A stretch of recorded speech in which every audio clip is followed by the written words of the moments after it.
Alright, how's it going? So this setup is the Exodia setup capable of beating all of the challenges, excluding Master's Challenge, excluding Evil Summoner, but including the hard modes for all of these elemental challenges. So this setup I got from Danny. He made a post in the underground Discord, and either the setups I'm showcasing here were directly made by him or heavily inspired by the setup posted. So this setup here I'm showcasing, again, able to beat all those levels.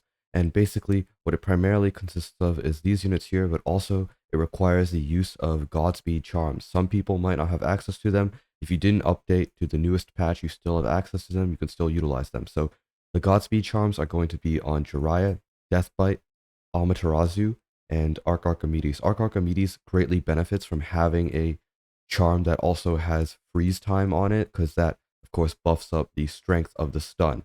All right, now in terms of the units themselves, you don't actually require all of these specific units here to be able to get your completes, right? Of course, the inclusion of Raw is something that is only important to IQT.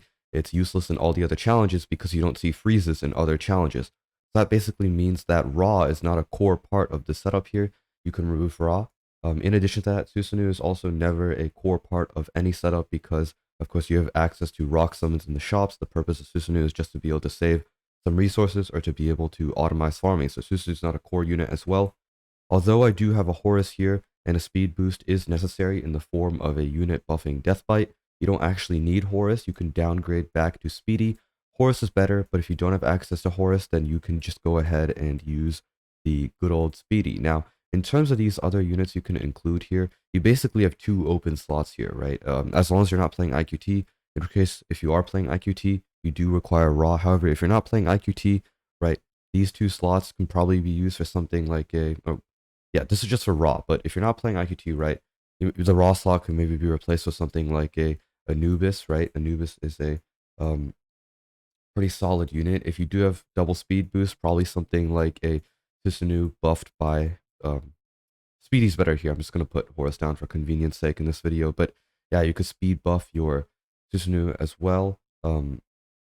The requirements are not too heavy on this part of the layout, although the units do help quite a bit. So if you do find that you are having a little bit of trouble, right, something like a Zeus could also be decent. Honestly, it does not matter too much.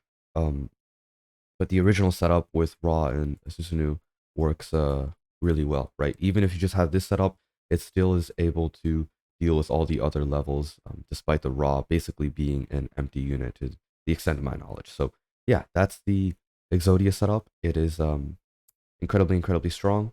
It's able to get a lot of the, well, pretty much all of the late game and end game done, right? And this is mainly through the usage of the key and yellow plus Amaterasu, and they're able to just dish out an insane amount of damage as Amaterasu can bypass a lot of the invulnerabilities now, right? The invulnerabilities on fairies, the damage is doubled against Cosmic, all that good stuff. And the reason why you're not really seeing a Anubis being stabled in this setup or a double speed boost on Amaterasu being stabled in this setup is because you have a Godspeed charm on Amaterasu, you have the Ifrit or the Hellhound also works, and that honestly has Amaterasu doing enough damage, right? And then having the Archimedes benefit from the Ifrit buff is also pretty strong. So generally, I guess the units showcased this setup are really just incredibly strong. So it's just a medley of really powerful mythics and whatnot, powerful utility units, all being activated by the King in Yellow, making sure that you can